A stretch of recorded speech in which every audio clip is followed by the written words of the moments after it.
everyone, and welcome to the Yerington stop of the Rural Nevada Democratic Caucus CD2 Road Tour. This is stop 6 of 9, and we are so happy to see all your smiling faces here today. So before we get started, I'll start by introducing myself. Hi, I'm Cynthia Mohegan with the Rural Nevada Democratic Caucus, and in the back of the room with the hat, that is our lovely chair, Devin Doan. He is the one that makes all of this happen. The videos that we get uploaded, that's all Devin. Thank you, Devin. So before we get started, I want to give the opportunity for anyone here in Lyon County who's running for office to introduce themselves. So I know we've got Lynn, and I don't know if we have anyone else. And Larry. Oh, great. Okay, I'll go ahead and grab the mic. And you can introduce yourself. Yeah, so I get 1 minute. My name is Lynn Ballator, and I am running for Senate District 17. That's against Robin Titus. I get Churchill, Douglas, Esmeralda, Lyon, Mineral, and Nye from Tonopah North. So I'm going to be doing a lot of traveling in the next few months. And what I'm really trying to do is do a listening tour, because all of these counties are so different. I really need to get their issues. So vote for me. Yeah. Thank you, Lynn. Thanks for running. We really appreciate it. We know it's not easy in this district. And who else? Larry. Give me a second to get up there. Hi, good morning. I didn't know I was going to say anything this morning, but my name is Larry Reese. Closer to the mouth, please. And I'm running. Closer to the mouth, please. Again, huh? I gotta get used to this. There we go, baby. My name's Larry Reese, RUIZ, and I'm running for mayor in Fernie. My political views are very in line with the Democratic Party, but it's a nonpartisan position, even though I'll be pushing my issues. I've got several issues that I deal with. My main format is security, law enforcement, fire protection, and code enforcement in our city. So I'm going to leave it at that and give it to the speakers. Thank you. Thank you, Larry, and thank you for running. We really appreciate it. Okay, I already said this, but I'm going to do it again. If you have not signed in, please do so. Everyone, raise your hand. Everybody signed in. Okay, that's good. That's my husband, Bob. He's not cooperating today. Okay, well, let's get started as to why we're all here today. As you know, we have a large number of folks who took the lead and are here to running to be the Democratic nominee for Congressional District 2 from the great state of Nevada. This is geographically a very large district, and this is a special opportunity for us to have these candidates here and an opportunity for them to be here and see all of you. The candidates have not been given the questions in advance. I will ask the questions, and each candidate will have 2 minutes to answer. Due to the number of candidates and our limited time, we will only have 4 questions. I'm warning the audience, the candidates have already learned this, but there is an air horn, and it will go off at 2 minutes. And I guarantee you it's going to happen, so don't be too alarmed. And then at the end, the candidates will have 2 minutes for a closing statement where they will get to share with all of you what they think is most important for you to understand about them and why they are the best candidate to run against the Republican nominee. So we can, for the first time, turn Congressional District 2 blue.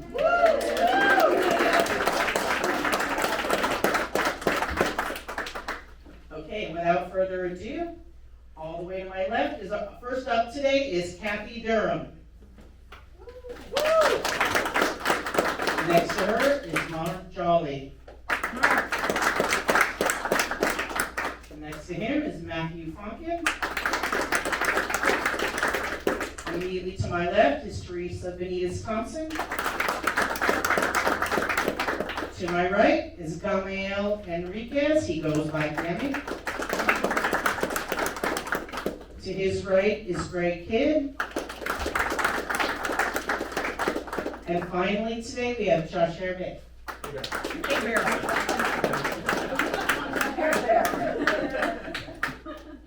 Okay, I have a real brain problem with his name, and I apologize in advance again to Josh and everyone.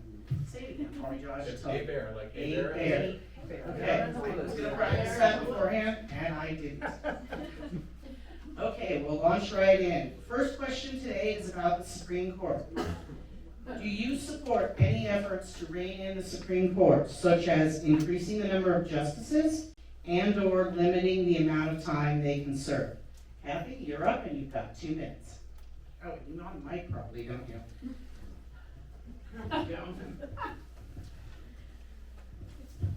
The Supreme Court has become too political, just like they have ceded their power to the administrative branch, just like our Congress has.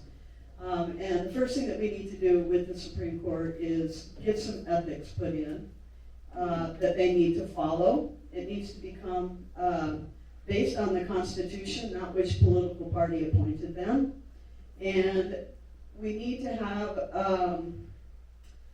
the grift and the gifting that is given to these judges. This code of ethics, there's got to be oversight there.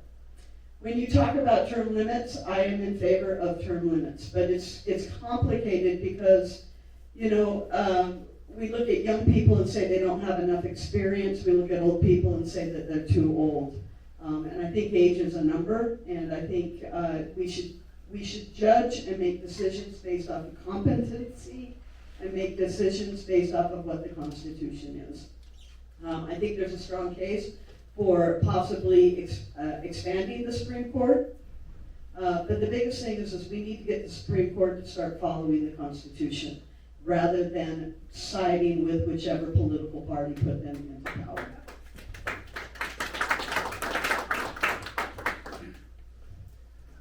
So I actually have a novel approach to this, but I'll explain that in a moment.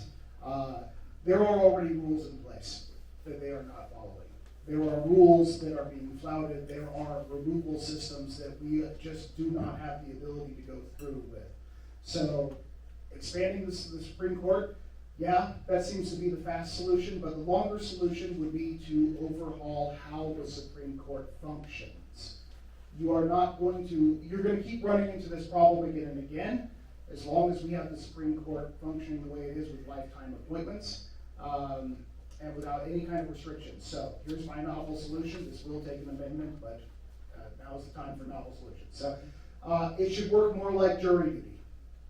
We already have federal judges across the United States, more than 800, who are federal judges, appellate court judges, things like that. This is the pool that they are already drawn from. These are the people who we get our Supreme Court judges from. There should be a system in place where these people are tagged, much like jury duty, where they are impaneled on one case, and one case only. They can do this from their state. We would have representation from every state of the union. And then once they are done with that one case, they go back to being federal court judges. They then have a cooling off period for 3 years. Now, right now, we have Supreme Court justices who are taking, I can't use the word bribe, gifts. They are taking gifts. But if you have to give gifts to over 800 different judges and you never know who is going to be impaneled, it becomes impossible. The idea of capturing that number of people, impossible. And the cool thing about this is that we could then have cases that are always going. They could do this from their own states. This would be total representation across all of the United States. And while this may take an amendment, this is something that will give us better results in the future. We will never have to worry about this problem again. Thank you. Thank you, Mark. Matt? Let's be real. The Supreme Court is bought and paid for. The billionaires are controlling everything, including the Supreme Court. This is why I'm very proud to be endorsed by Take Back Congress as a balance and accountability candidate, because one of the 5 points of that pledge is to make sure that we have an enforceable code of ethics on the Supreme Court justices. We should use the levers of power. We should be using the levers of power that Congress has in front of them, because we can impeach Supreme Court justices who have violated the Constitution and the law. We have to take them through the process and remove them and replace them. and make sure they're not beholden to the administration and the billionaires who control everything when it comes to our justice system, our Congress, and everything else in this administration that's going on right now and for decades. Thank you, Matthew. Teresa? Hopefully everyone can see me. Teresa Benitez Thompson, thank you for having us here today.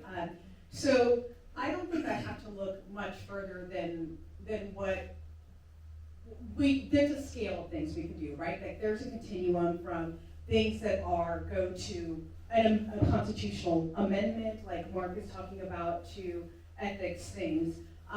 But I think about, well, what is the problem and what's the scope of the problem? Let's take Lynn, who's running for the state senate, right?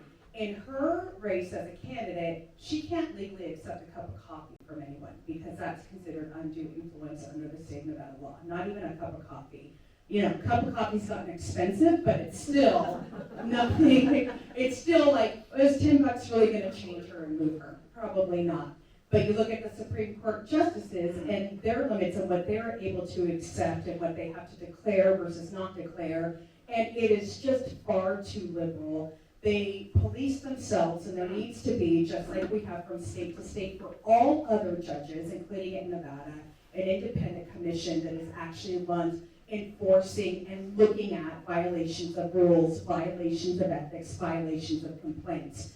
Because bad judges exist. I mean, you don't have to look very further than Michelle Fiore in Nevada, who got a pardon from this president and is still trying to collect back pay as a justice of the peace. And so we have systems in order to provide checks and balance. What the Supreme Court needs, especially on the ethics side, is an independent body that's going to be overseeing and enforcing that versus their own kind of attestation on it, right? So there are really reasonable measures that we can take that are practical and easier to implement. Yes, we should look at constitutional amendments and all that kind of stuff like that, but that's like, what can we do in the next 50 to 100 years? But practically, we can just take some of our own common sense rules that we follow here in Nevada and say, live by the same standards that we have to, even if you're just a candidate in Nevada. Hey, can we pause really quick? That mic. It's the gain on this mic for sure. Apologies. Oh, you're fine. You're doing a terrific job. Thank you so much. You want an air I horn? want air horns. Kathy. We need more air horns.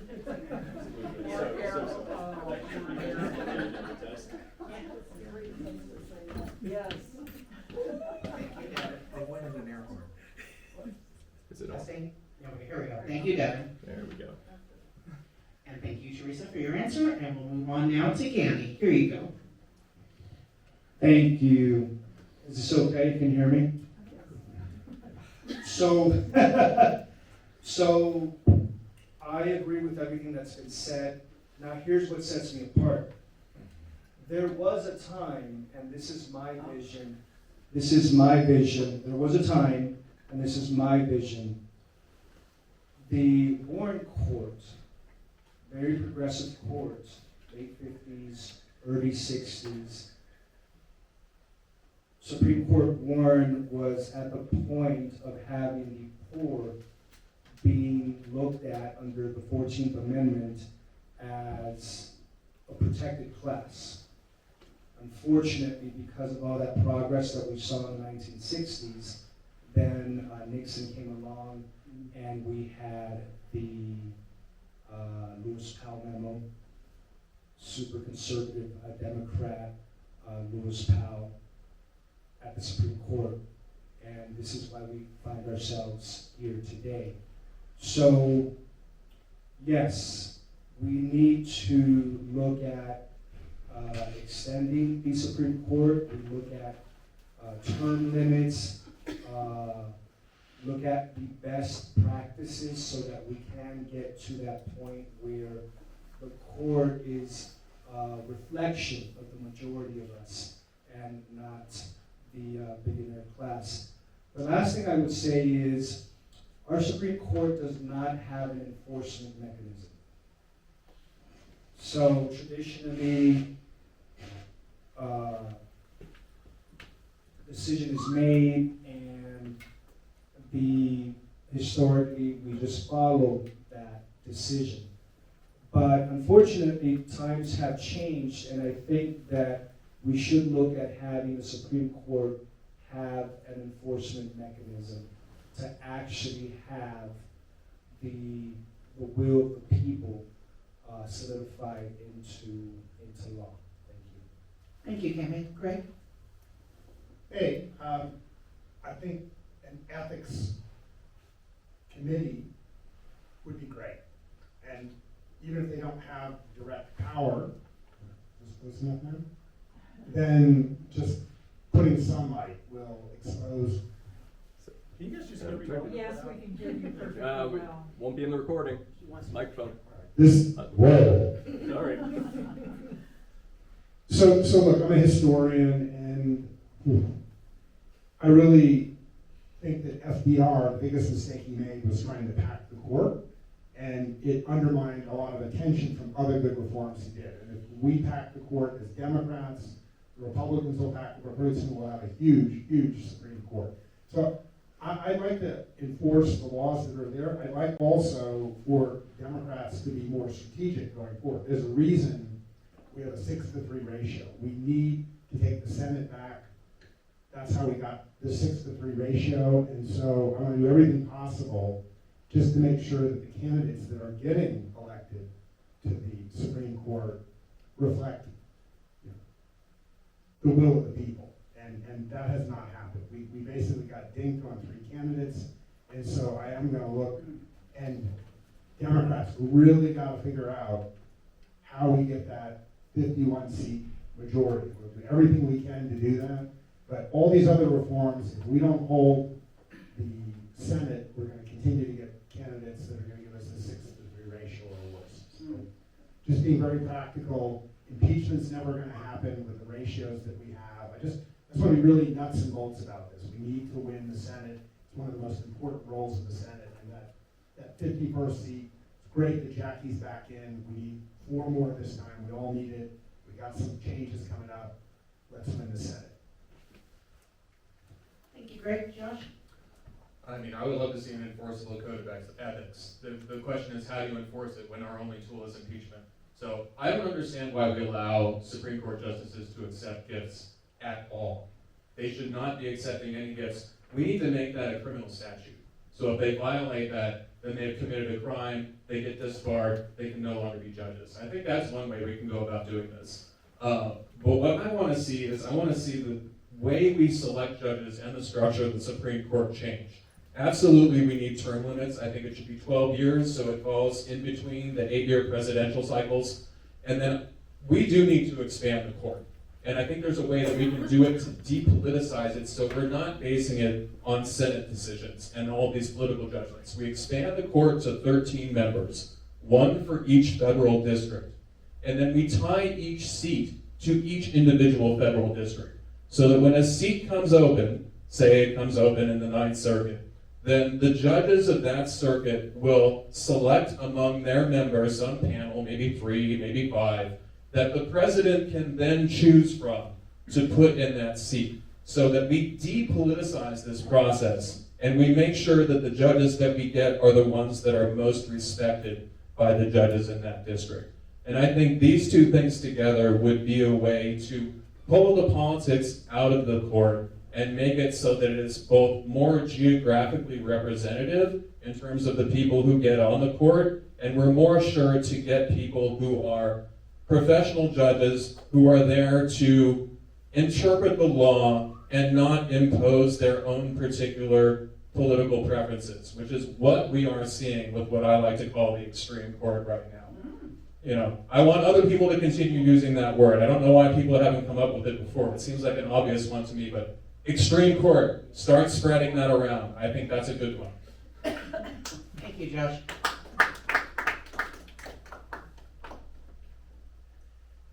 Are we good, or do we need to? Let me touch. I got that. Give me that mic. Do you want to use the other one?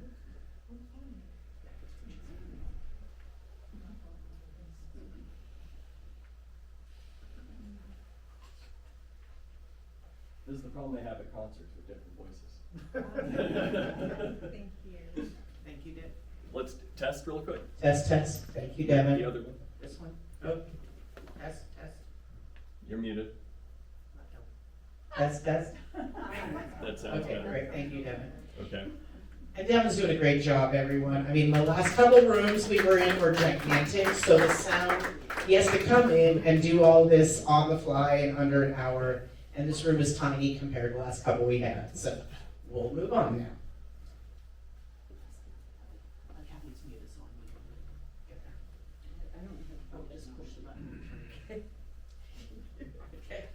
Okay, moving on. The next question is about RFK and the HHS.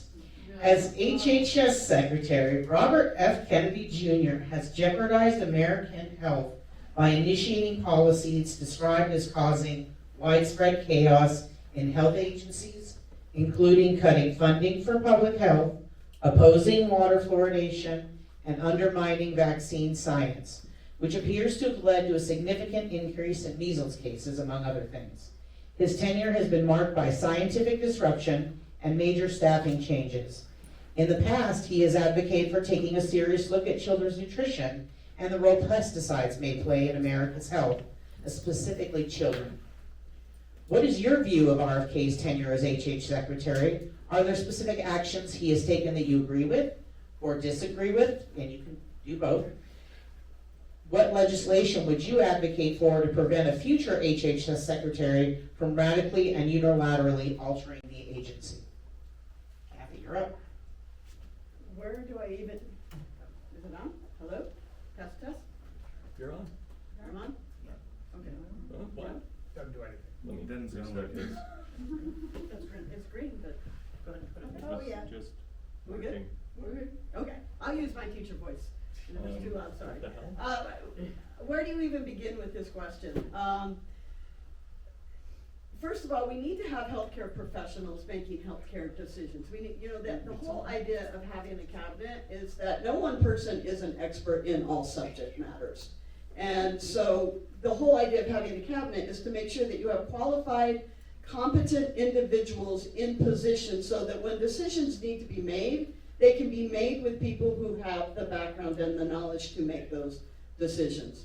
When it comes to the vaccines and just basically undermining everything, I think it's part of a larger playbook to confuse and overwhelm the American people and distract us from what's really going on, and that's the corruption and the grift.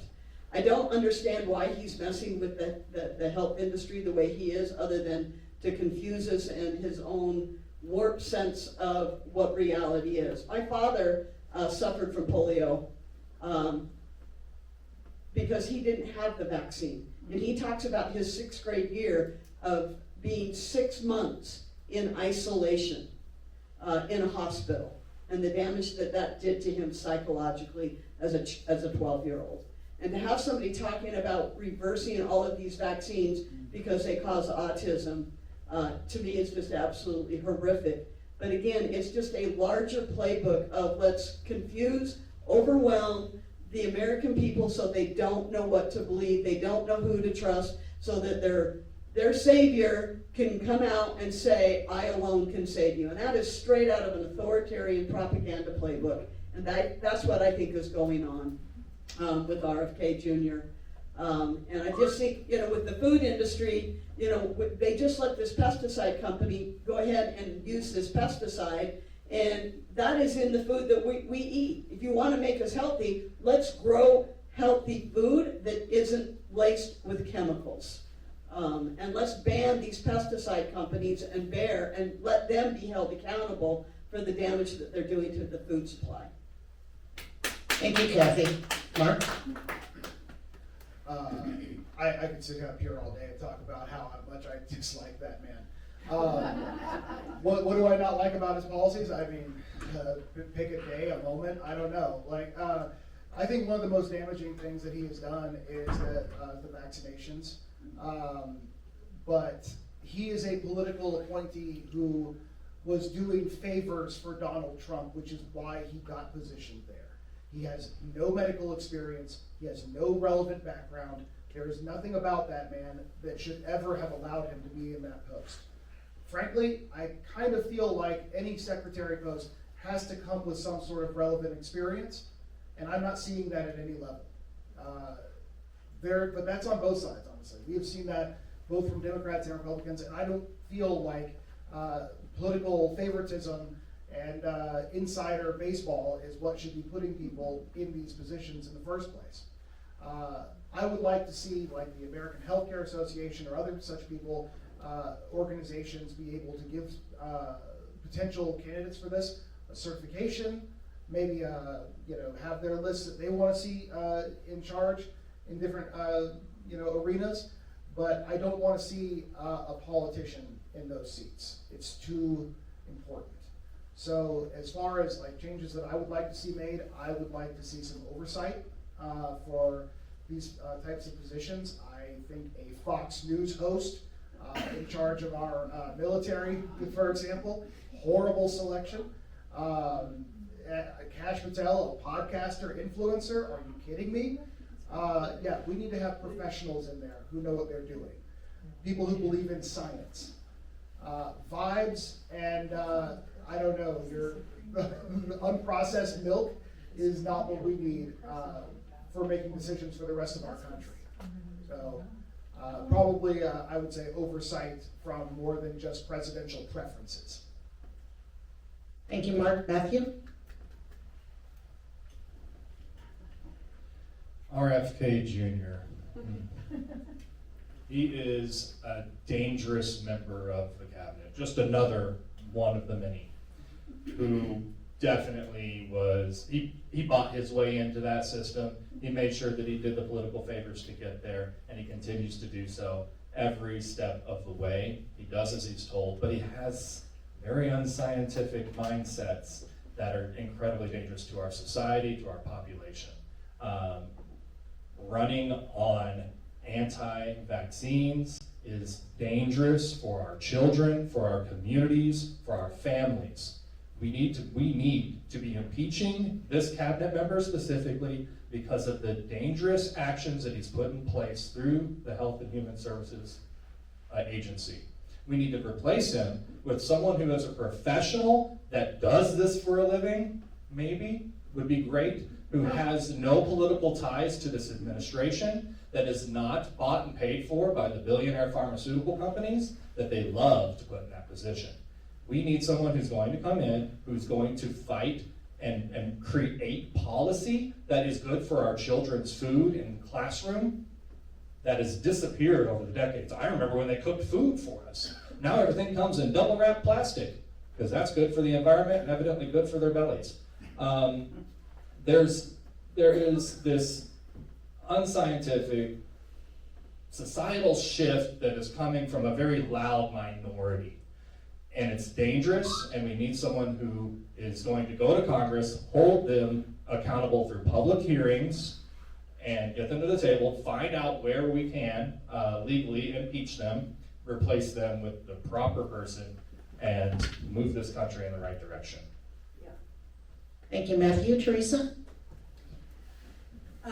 So I think one of the sentiments that we feel is that we don't have an objective person making decisions based on data and research. And I think that's because we don't have an objective person making decisions based on data and research.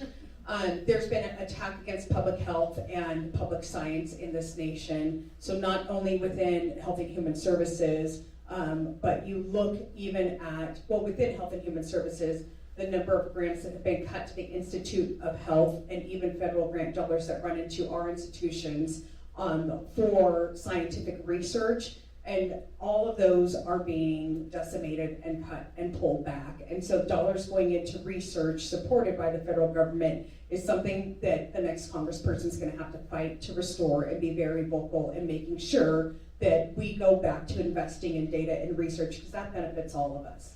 On the vaccine front, it was especially hard for me to listen and hear this president, this administration, RFK denounce and call things like the COVID hoax or not encourage people to take the COVID vaccine. I worked in the hospitals, medical social worker, did rounds at ICU with the palliative care team, working with families who were having to make really hard decisions about their loved ones. How long do they want to keep them on a ventilator?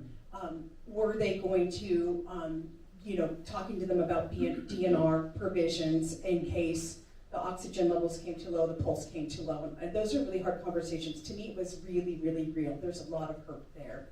Most importantly is what they did is that the FDA made the COVID vaccine, they took away the recommendation that it be a recommended vaccine, which means now that your health insurance doesn't cover it, which means that if you want it, you've got to pay out of pocket. If you look at the data from last year, the COVID vaccine rose in cost significantly. So now if you want it, you've got to even pay more to get it. So it's not even their philosophy, just living in a bubble. It trickles down into each and every part of our everyday lives and hits our pocketbook as well. Thank you, Teresa. Gary? Thank you. So, science is so critical to our modern world. And it is important that this department be not politicized. We may remember the SARS breakout in 2001 in Asia. The Obama administration prepared because the scientific community said that we would have a global pandemic. And the first Trump administration did not follow that blueprint for success. So, number one, we cannot have that department be politicized. Number two, can we imagine if we had universal health care, what type of experience COVID would have been for all of us? Many of us lost many friends and family members. Prestige of our country around the world. Economic loss, decades backward. And the scientific community says that we will have another pandemic, perhaps in our lifetime, because there's a link between these types of pandemics and the hyper development that we have had. So it's really critical that we do not politicize that department. And this is why I believe, furthermore, that we must have universal health care, because we saw very clearly that if we did, we would have had a completely different experience in this country. Thank you. Thank you, Gary. Greg? So, Kennedy is a symptom of something we've seen across many of the administrative departments under this administration. But it is a reaction to the failure of the administrative state. And this is a branding problem for the Democrats. And the case Citizens United, not Citizens United, but Chevron, which basically overturned the administrative state, meant that the American people basically lost confidence in the administrative state being an effective mechanism for running the country. And now we're suffering under this administration. They're almost purposely putting in clearly unqualified people to run these in a non-scientific way. You might remember Andrew Jackson. He was the person who introduced patronage to this country. Instead of having folks run parts of the government based on competence, it was just based on loyalty. And so we're now operating in a loyalty-based world, and undermining science is almost a test of your loyalty. How far are you willing to go? And this isn't just in the health. You go right across from the FDA, just go all across. Energy, all these things. That, what's happening with windmill, it doesn't matter. It's all the opposite of science, because it's basically a loyalty test. And we need the Democrats to be associated with the restoration of science, objectivity, facts, depolitization of the administrative state. We need to rebuild the brand.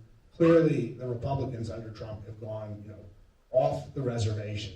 And we need to offer a view of how federal agencies will work again, where folks have confidence and believe the Democratic brand is the brand of science, facts, objectivity, and we can do it. And so I'm really looking forward to 2028 when we get a change at the top. Thank you. Thank you, Greg. Josh? Okay, so as a PhD physicist, aside from Donald Trump, nobody in this regime offends me more than RFK. Like, this guy, I agree with Matt on this one, he needs to be impeached. If for no other reason to keep HHS busy from doing any more damage. Because every opportunity this guy gets, he makes things worse for us. Like, not only do we have the COVID vaccines more expensive, they've changed the vaccination schedule for our kids. So now we're not getting the same vaccines anymore. So absolutely we need to impeach. As far as the politicization of this, is that we've been seeing this, Democrats, we've been seeing Republicans do this for a long time. This idea of capture of these different of the different agencies and putting people in charge who are in there not to serve the people, but to serve their own interests. In the case of Donald Trump, to serve his loyalty and all of this political patronage that we have going on, like Greg is talking about. So we can't do anything about that unless we take control of the Senate. So we're going to need to do that in order to convict and remove RFK Jr. But the only way we get somebody qualified in there is if we have control of the Senate. Because we won't be able to get rid of RFK if we don't get control of the Senate. And if we don't have control of the Senate, we don't have any control over who replaces him. So there's a potential they could put in somebody worse. And I'm totally with you. You never underestimate the power of them to lower the bar, right? And then I agree with Greg. We need to promote the ideas of science. Right now, what we're seeing from the Trump regime and people like RFK Jr. is almost medieval thinking, where they're basically giving up on the Enlightenment. And now we're going back to this conspiratorial, all these sort of, strange people out there are coming up with these ideas to poison you and do all this kind of stuff. So we can get behind the idea of having a clean food supply and getting dyes out and getting chemicals out. People on the left, we've been behind this for a long time, but we can do it based on science and not on this crazy conspiratorial BS that the right has been pushing. Thank you, Josh. Okay, this next question is not one that I wrote. It was one that was submitted to me by Catherine in Reno. This is about your fellow candidates in a large field. In a crowded race, the real vote-splitting risk, the candidates with less viability have some responsibility to consolidate dropout before the primary. The People's Democrats have said they will consolidate behind one candidate because the movement matters more than any individual. Does that principle still hold if one of you align more with a candidate outside your group? What would it take for you to support a candidate outside of your group if that person were aligned with the anti-establishment agenda and had viability and a real shot of moving to victory in November? For those of you not in the pact, what concerns, if any, do you have about a smaller group of candidates pre-selecting support internally, especially if they could influence the broader field despite possibly having a different individual preference for who they would vote for? Can we have 4 minutes? I think it took me 4 minutes to ask the question. I am not part of the consolidation. It was offered to me. It didn't make sense at the time with the logistics. I did try an early consolidation because I do think consolidation was good. It didn't work, and I respect that. I'm focused on this race because it's a job interview, and I want the people of Nevada to decide who they want to represent them. And whoever they choose, I am fine with. I am very comfortable with, because if it is not me, then that means that I was not the one that they thought was best for the job, and the pressure is off. I got in this race for one reason only. I fear that democracy and a republic is on the downside. And as a history, government, and economics teacher, I know the warning signs. And I know what happens when people stand by and don't do anything. And so getting in this race was about me standing up and fighting for the future of my kids, my grandkids, and my students that I teach for the last 28 years. The race is what it is. People are going to do what they're going to do. I'm going to put my best foot forward and speak to the issues and focus on winning this race. If I didn't think I was the best candidate for the job, I wouldn't be in it. If I didn't think that I could win this, I wouldn't be doing it. And so I'm in it to win it. I support whoever does get the nomination because I think it is vital for our democracy. It is vital for our country. It is vital for the state of Nevada. It is vital for CD2. It is vital for my town of West Wendover that we flip this seat blue so that we can put this country back to a place that puts people over profits and communities over corporate greed, and that we follow the Constitution and we right this ship so that we can have a better future for all of us.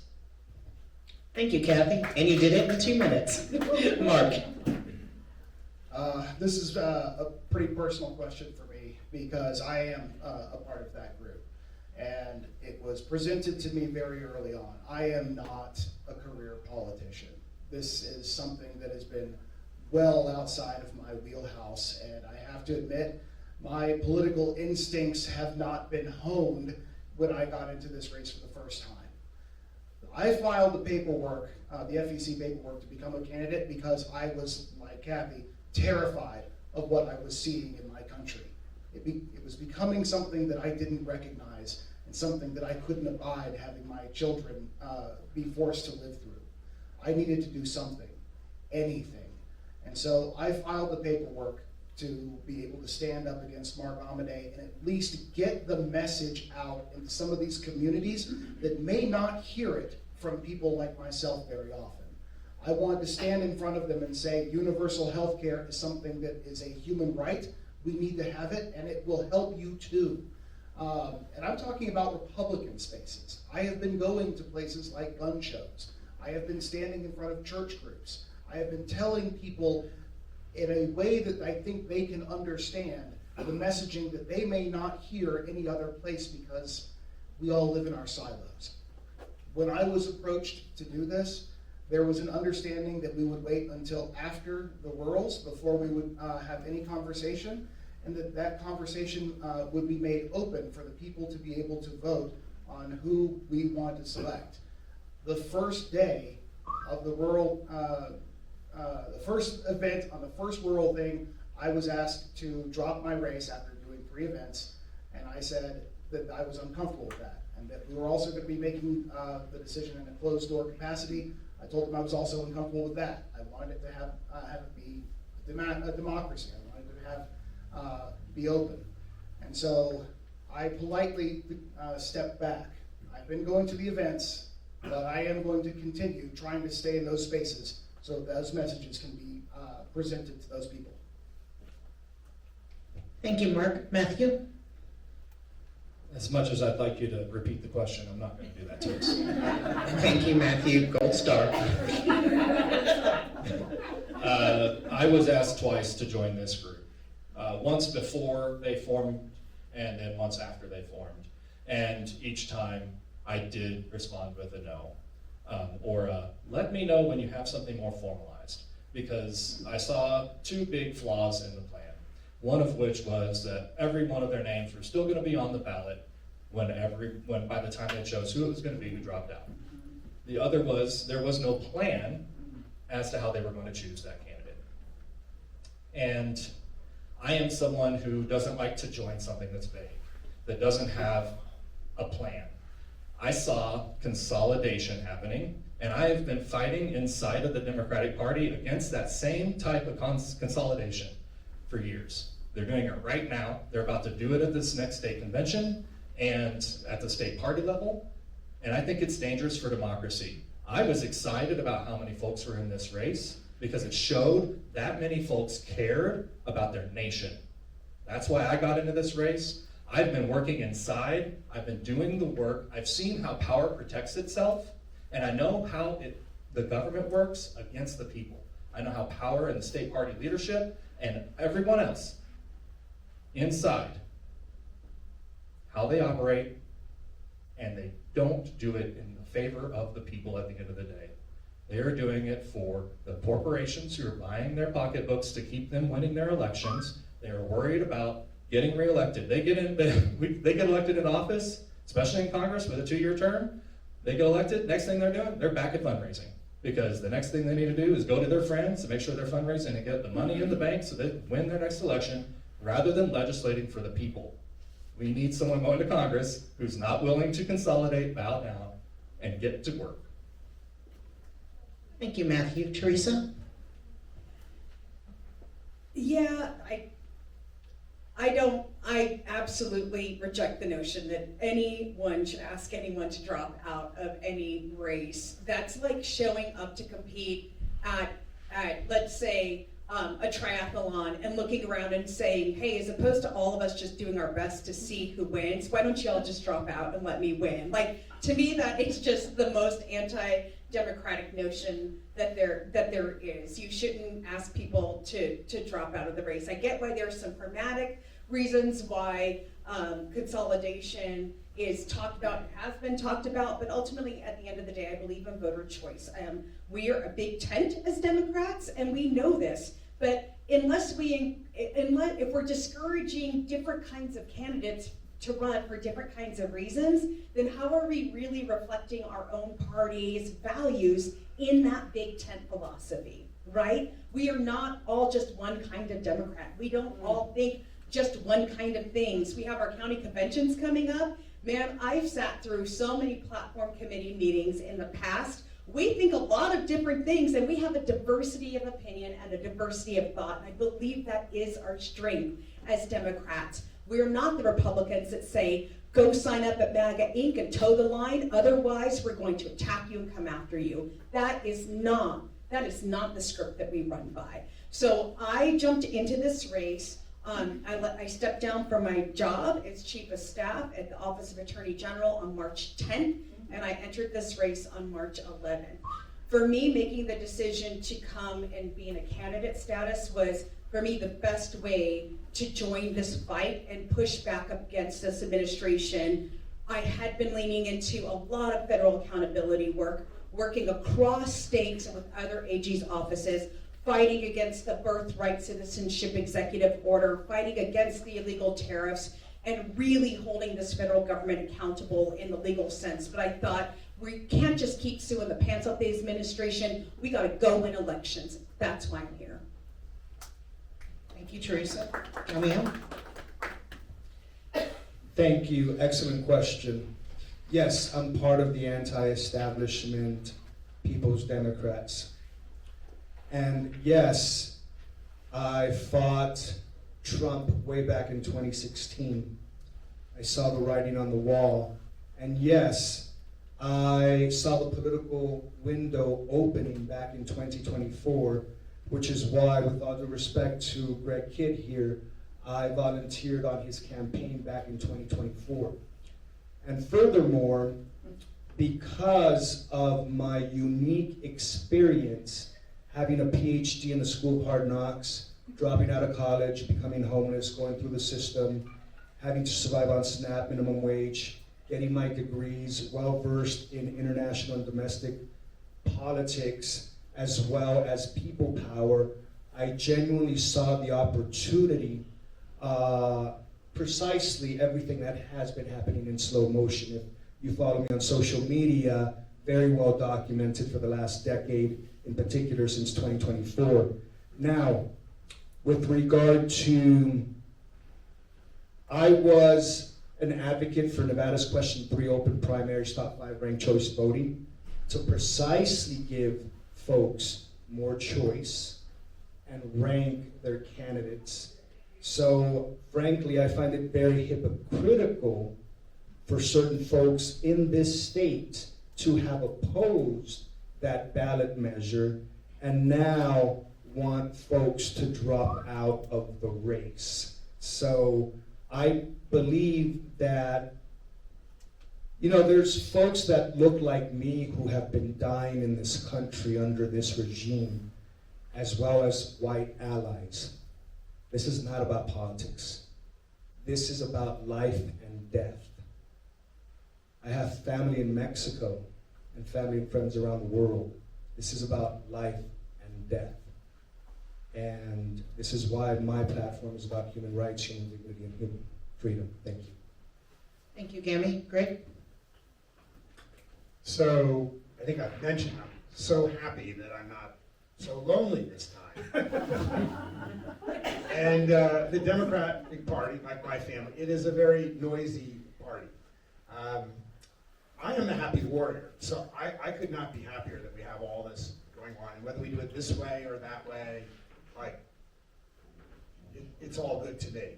I will say, though, I'm a historian again, and so the Democratic Party, through situations like Jill Stein or Ralph Nader, or what went on between Bernie and Hillary, or last time, Joe staying in maybe too long and not giving, Kamala enough time, we have tended to fumble the ball. And right now, we all know, because Mark dropped out, we have an opportunity. And we can put Nevada and the 2nd District on the map, and it matters so much. So everybody here wants to flip this district. I do too. Whoever the Democrats come up through this primary, I will get behind. Okay?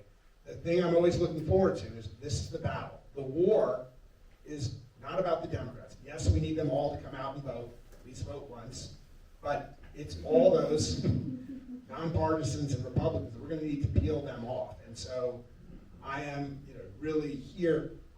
It's like DNA between us and the chimpanzee. Most of the folks here, I think we're going to be in agreement on many of the issues, whether it's Kennedy or data centers and whatnot. The question is, how are we going to win over those nonpartisans and peel off some percentage of Republicans or have them stay home? So we flip this. It's 7 points. Okay, Mark won was 5 over 50 last time. We know the differences between 26 and 24. And just as a team coming out of this process with this engagement, we got to make it happen come November. Thank you. Thank you, Greg. Josh? Okay, so I'm the person who organized the People's Democrats. So when TBT jumped into the race late and we had Greg in the race, what I saw was that the way that establishment politics is done is that outsider candidates like myself and Gami and Mark and Morgan would struggle to get attention. So I put this group together with the idea that maybe if we joined together as a group and did events together, that we would be able to raise our profile, do these events, make them more interesting, have people come out and give us a chance to elevate somebody. And there was definitely a concern on the part of the Democratic base that with so many people in the race, that we would end up splitting the progressive vote by having all of these people. So the original idea behind this PAC was that we would do all of these events together, we would find some way of getting an objective measure of who was the strongest candidate and have the rest of the people back out and support that person. In retrospect, there's some things about this plan that could have gone better, right? It was an improvisation and it was an innovation. We tried to do something new, and I think we've had some success doing it. And I would like to see other groups try to replicate this model. So I do believe that some of us probably should drop out, and I will be one of those people, and I'm going to be announcing that at the Washoe County Convention tomorrow, because I recognize at this point that I am not going to win this primary. And I do not want to split the vote. So right now, my vote number is 0. I want to try and convince as many people not to vote for me. I'm going to put it up on my website. I'll put it up on my social media. Because yes, my name is still on the ballot. So I will continue doing events and talking about the Ban Big Money Amendment, which I want everybody to get behind, because it's honestly not about me. And it's a good amendment, and if you don't agree with it, then you should have an explanation for why, because the principles are very simple. I'll talk about that in my closing statement. But this was all about trying to find ways to get around the gatekeepers that we have in the system, so that people can actually see that there are other candidates who are serious people, who can be serious candidates that you should consider. And it's not just the people with money, and it's not just the people with connections, who can be quality candidates in the Democratic primary. Thank you, Josh.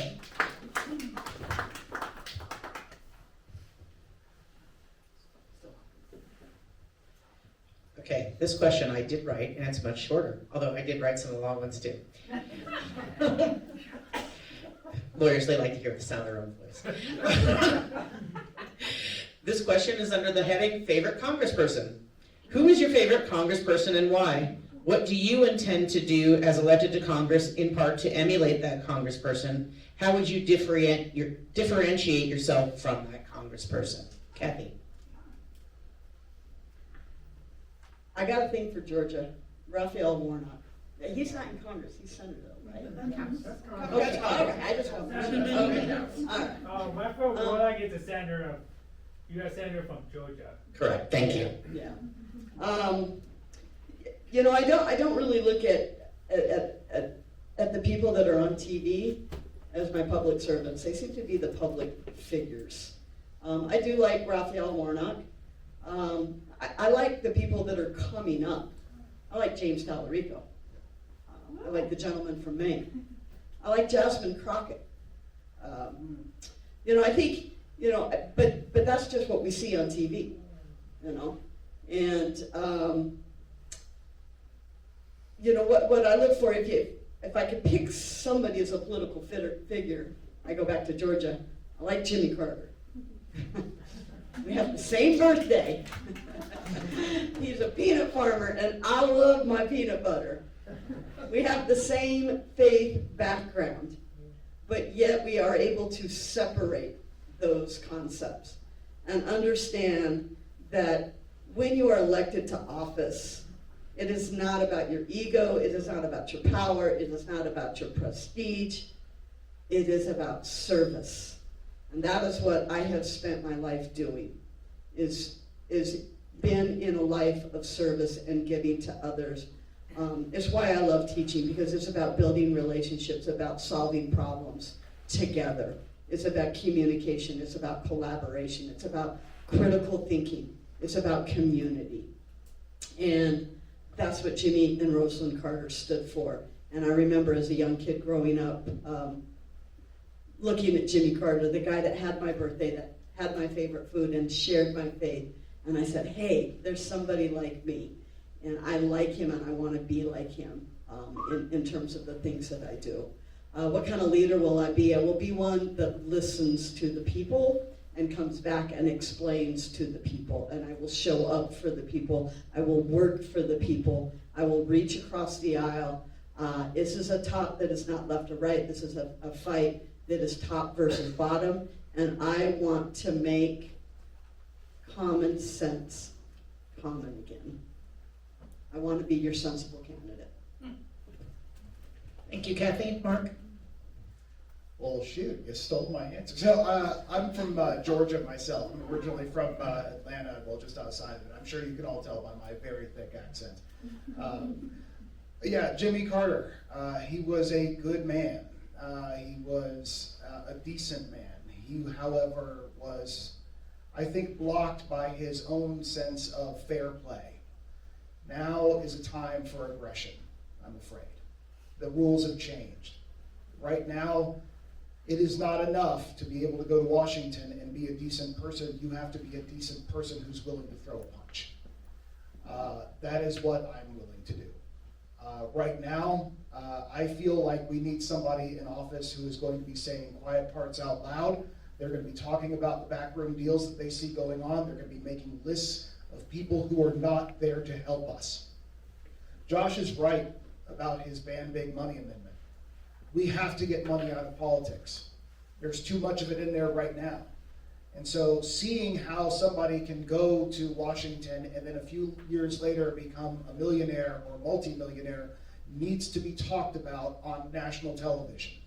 We need to be calling these people out.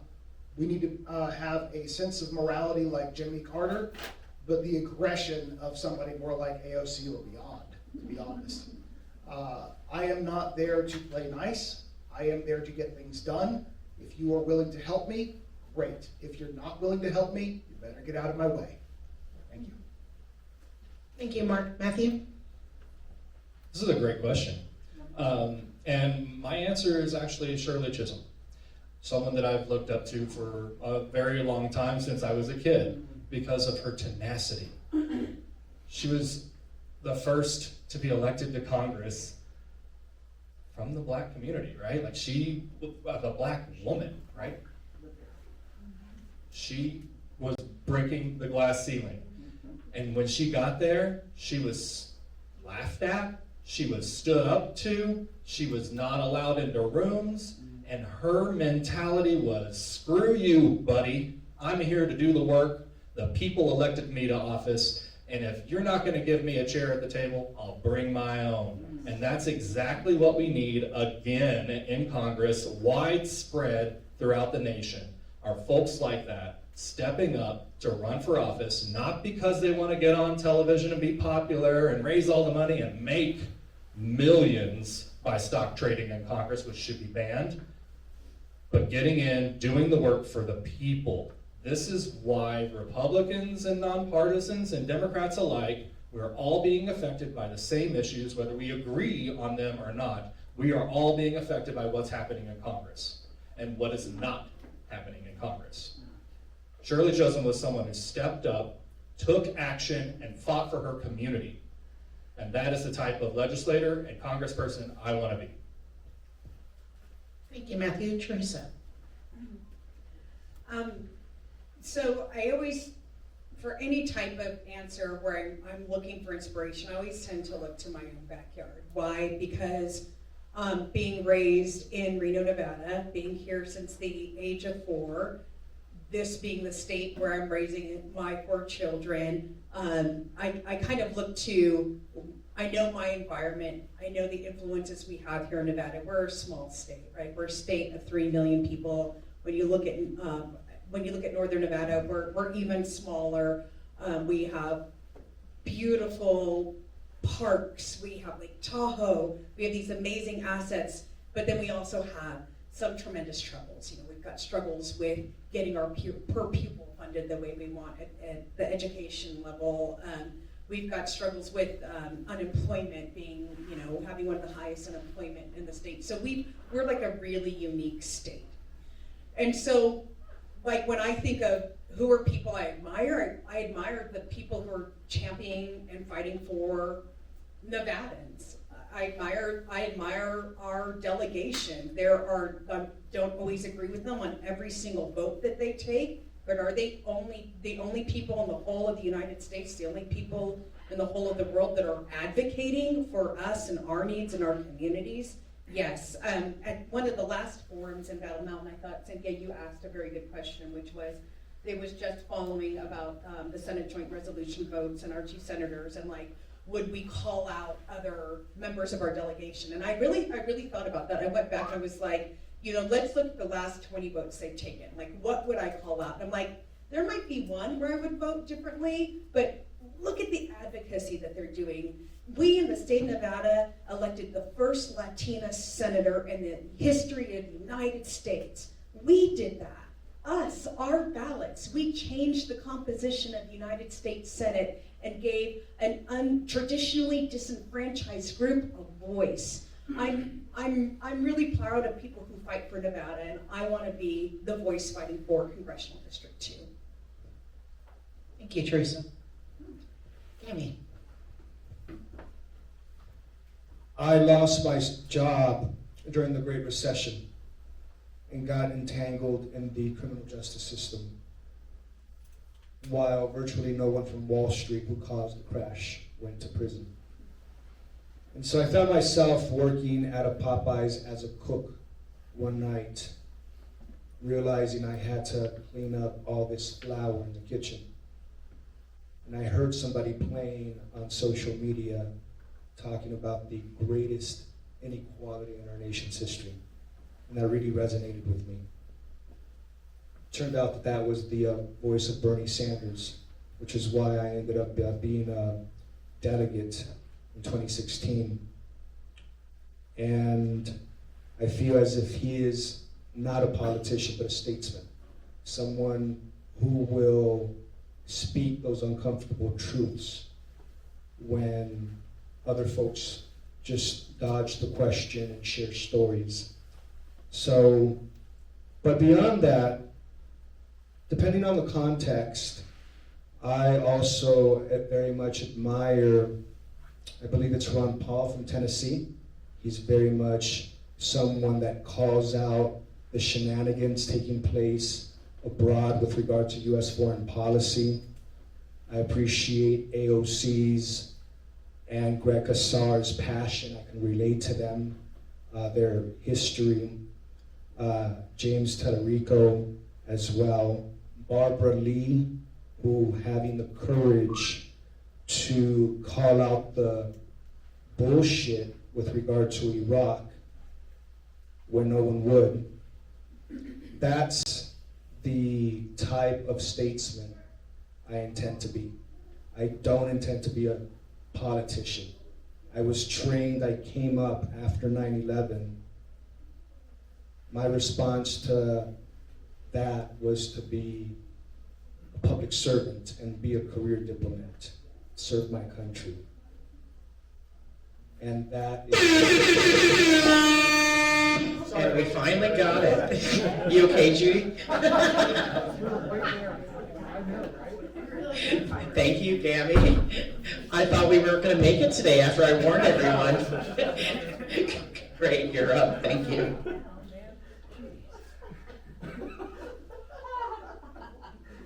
Thank you. Greg.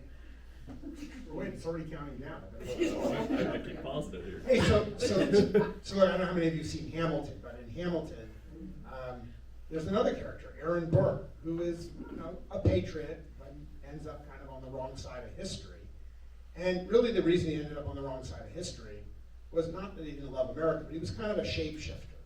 And we live in an era now of shapeshifters. I remember there's a great joke in the New Yorker about, there's a J.D. Vance is on the phone talking, and it's clearly to Trump on the other side. He says, "Well, I'm sorry about that statement I made when I called you an American Hitler, and but I'm much relieved to find that you took it as a compliment." So now J.D. Vance, he's like Aaron Burr, he's a shapeshifter, and we're going to have in 2028, we're going to have a presidential election, and we need an antidote to shapeshifters. And so for someone like Tallarico, I'd like to see him in a debate against J.D. Vance. And so that's he's a guy who took on, in Texas, in rural Texas, a place that is, they've elected a Republican to the state thing over 20 years, 30 years, right? And he's going for it, right? And he's, in my mind, the rebirth of the Democratic Party. All sorts of other great people in the history of the Democratic Party. But I'm talking about what's coming, right? And so I'm looking for him, partly because he's also running in a district like here, where people don't expect the Democrat to have a chance. And so we've got to rewrite the narrative and look to candidates that figured out how to win in places that people have written off before. So, I'm really on that script, and I'm looking for other folks. I think in my last campaign in 2024, thanks a lot of folks who voted for me then, I said, sometimes the biggest risk is not taking a risk at all. And so this time, open seat, big things happen at the national level. Let's take a risk and look at people like Tallarico.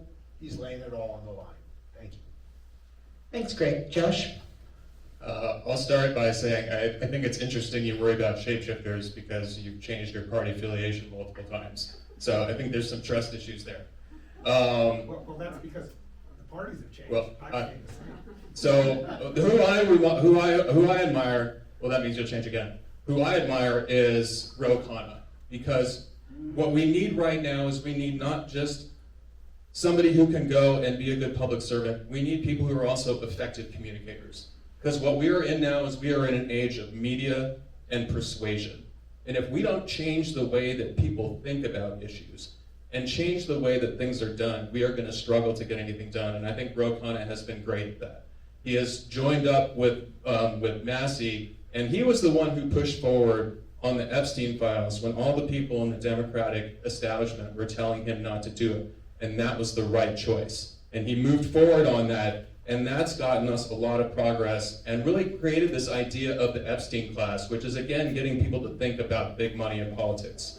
He also is very effective about proposing legislation. Like, he has a plan right now for how to raise revenue and get money that we need for the programs that we all want to see. So he's a practical person. He's out there organizing. He's trying to bring people together behind movements. These are the kinds of things these are the kinds of people that we need in Congress right now. So we need the people working together, but in this age of media, where how we're talking about things is so important and so dominant, we need people in Congress who are able to do that. So that's the kind of person that I want to see. Somebody who is able to get into Congress and make an impact, be able to change the way that people are thinking about things, be able to get them to look at things differently. So we have to be sending different kinds of people to Congress, people who are willing to shake things up, people who are willing to do creative things and try to do things differently, take risks, take chances, because that is the only way we're going to be able to move forward. Thank you, Josh.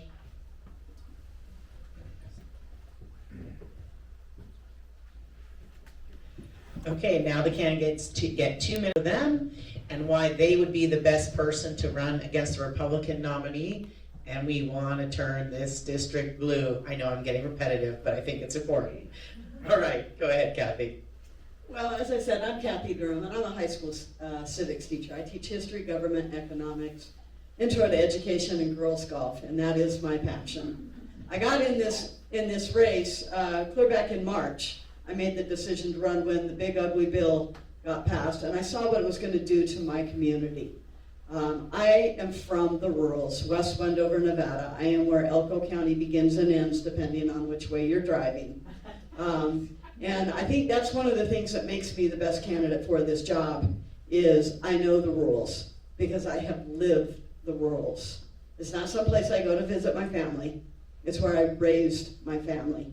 It is where I've had to navigate life far from the county seat. It is where if you want to go and speak at the school board meeting, you have to go drive 110 miles one way to get your 3-minute conversation in, and then get in the car and drive back again. It is where you have to leave the state or drive 120 miles one way to get health care. It is where you don't have access to the diabetic treatments that you need. It is where you don't have access to a lot of things. It's where your community doesn't have a lot of funding to be able to do the nice things that the big city has access and funding to. It's a different kind of life, and I've lived that life, and I love Washoe County. The people here are great, but that is who the Democrats always run is somebody from Washoe, and it hasn't worked. If we're gonna win the rules, you've got to run someone from the rules, and we are not gonna flip this seat unless we get the rules on board. I'm also a common sense candidate. I'm very progressive. I call it populism, or other people call it populism. I call it common sense. And I think that's what America is looking for, is someone to meet them in the middle and get this fight to quit being from left and right and within the left and within the right and focus on the top. That's what we need to do, and that's what I want to do. And if you don't think I'm a fighter, the senior football player one time saw me when he was in the hall and he wasn't supposed to be, and he went, "Oh crap." Thank you, Kathy. That was fantastic timing. You get a special star for that one. Hey folks, my name is Mark Jolly, first-time candidate, but long-time Nevadan. I've been living here for about 26 years. Moved here to be an archaeologist. I've walked most of this state. I've lived in the communities that we are talking about. Out of a briefcase, but still lived in them. Eaten at every diner, drank at every bar. But I decided to start up my own company in Reno. I want to have a family. So I'm invested in this state. And I quite literally understand what it takes to own a business here. I have seen small businesses begin to fold because of a lot of the commercial real estate market being a speculative market. The housing market is now becoming a speculative market, which is going to make your grandkids the renting class for the first time in American history. We have to be able to do something about this. There are ways of changing things. Now, I told you that I've been going to a bunch of very uncomfortable places to talk to as many people as I can. I want that message out, and I think that we can get some of them back. think that the MAGA fervor is ebbing. I think it's starting to recede. People are stopping calling themselves Make America Great Again and starting to just call themselves Republicans. They don't want to be associated with it. For what I want a future. I need them. I need you too. The things that I want a national rail line. We haven't invested in ourselves in over 50 years. We need a national project. I want health care for all. I want housing prices to come down. I want for us to be able to, in 20 years, say, look at what we did.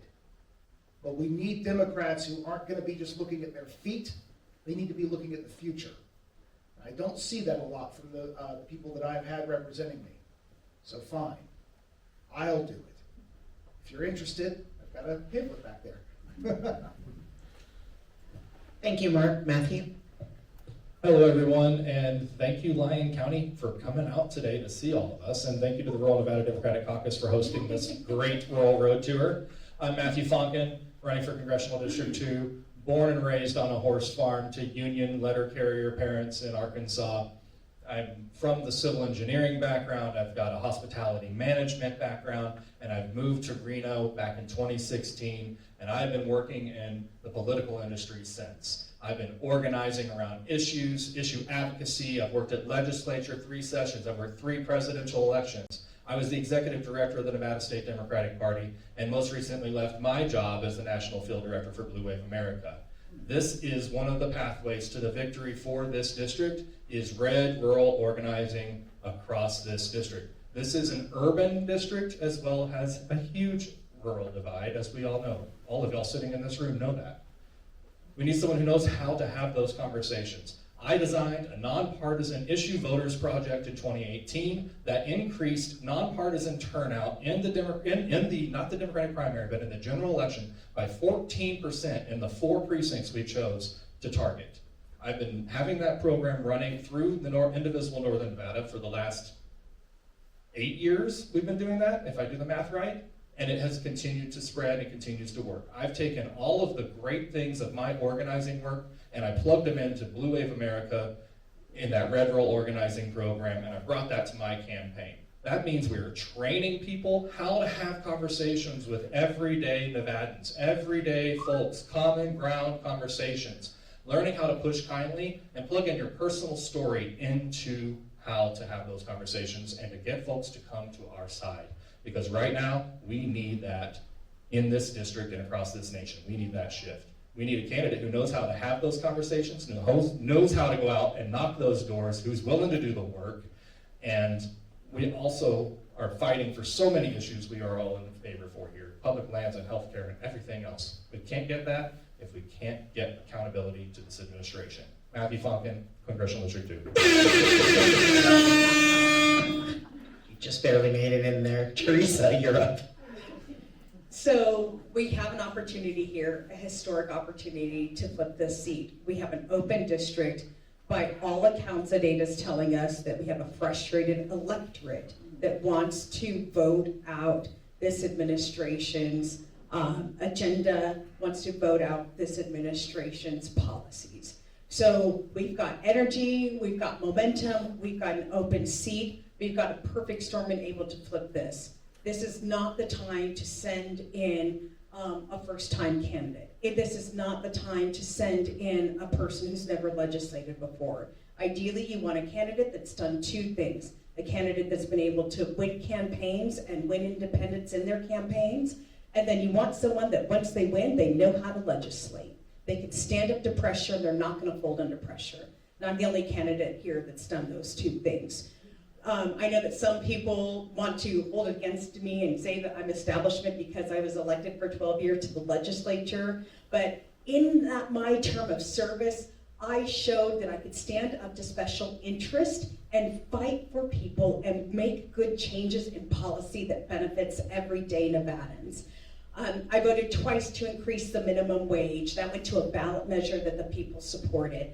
I voted to institute a tax on mining, on gold and silver, even though I had a wave of hundreds of lobbyists beating down my door telling me I shouldn't do it. I voted against the funding for the Raiders Stadium because in Northern Nevada, that didn't make sense for us. That's where I even broke with my own party on my vote to say this doesn't work for Northern Nevada. I've been a legislator with more than 500 paid lobbyists trying to influence me. I always voted my conscience. I always voted for the people.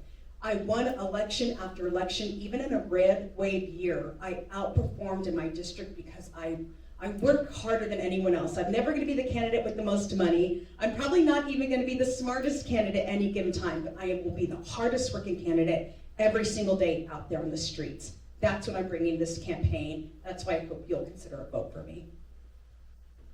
Thank you, Teresa. Cami.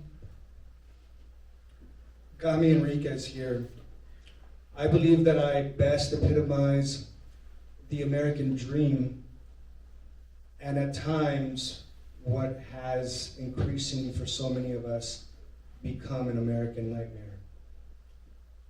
Dropped out of college, became homeless, went through the system, survived on SNAP, minimum wage, bounced back up, got my degrees. You know I'm a fighter. Additionally, I believe that the universal platform is the winning path to victory. Everyone is affected by the high cost of everything, affordability.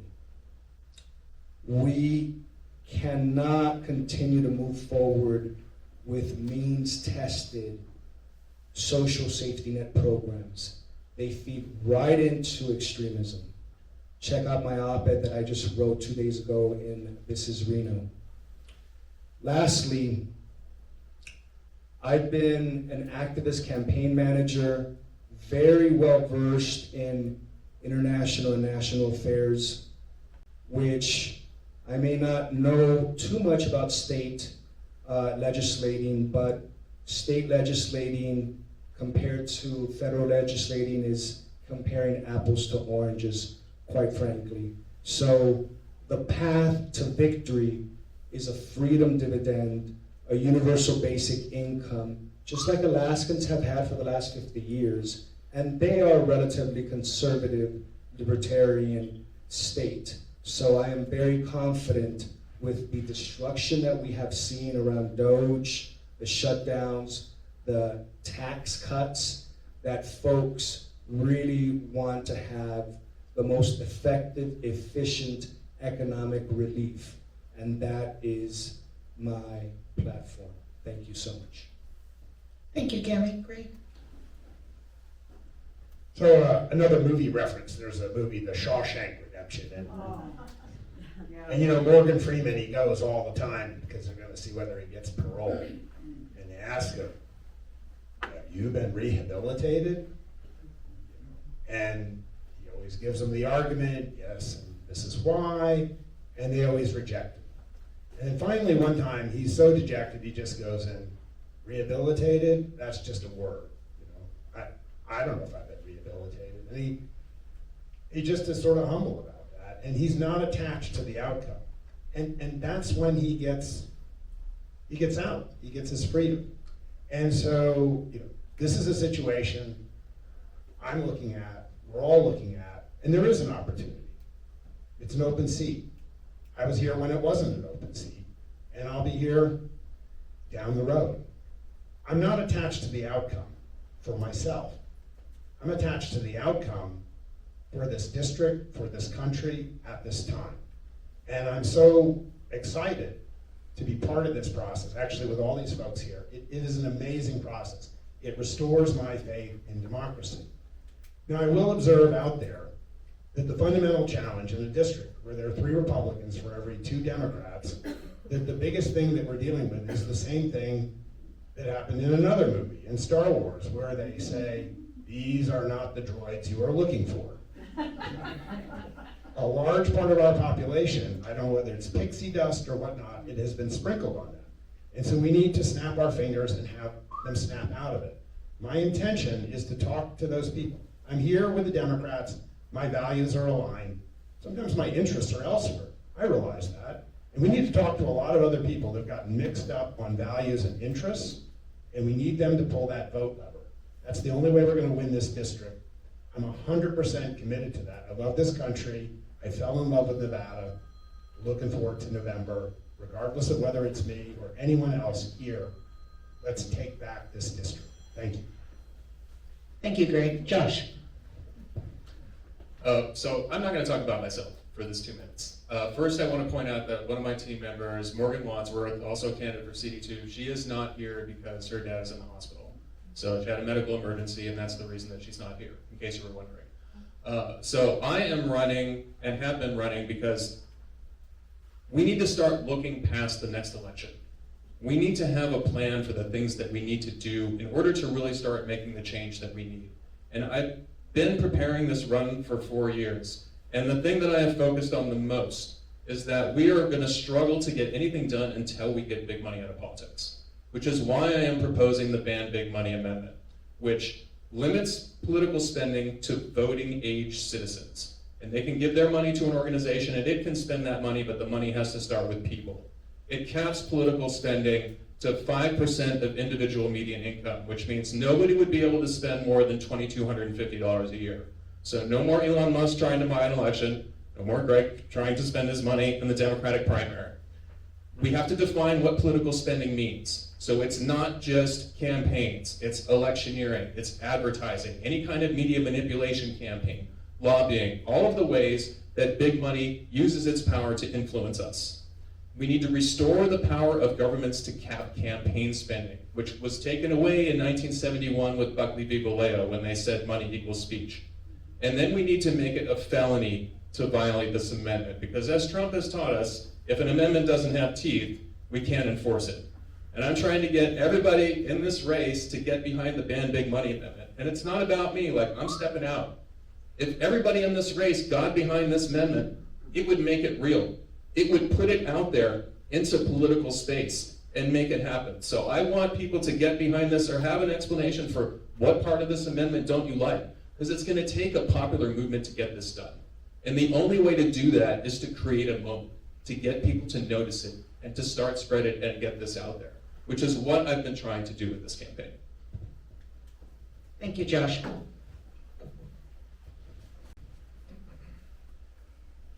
Okay, I want to thank the Lyon County Library System for hosting us. It's lovely to have these facilities. I want to thank the Lyon County Democrats for coming out. It is so nice for us to see your happy, friendly faces. We just came from the East, where we had 5 stops, 3 of which did not have any central committee, and 1 of which didn't have much of one. So to come here and have you guys come out, especially right smack in the middle of the day, is really appreciated. So thank you, Lyon County Democrats and Sherilyn Ballator.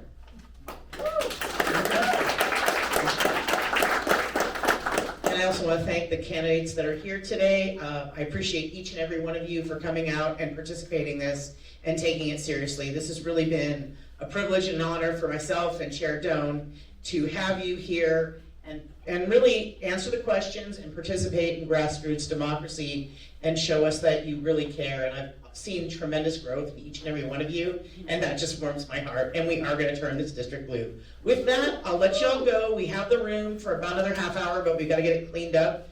So if you want to chat with your candidates, if they're willing to talk to you, have at it. Just please be out of here before 1 o'clock. Or I'm going to get in trouble. So thank you.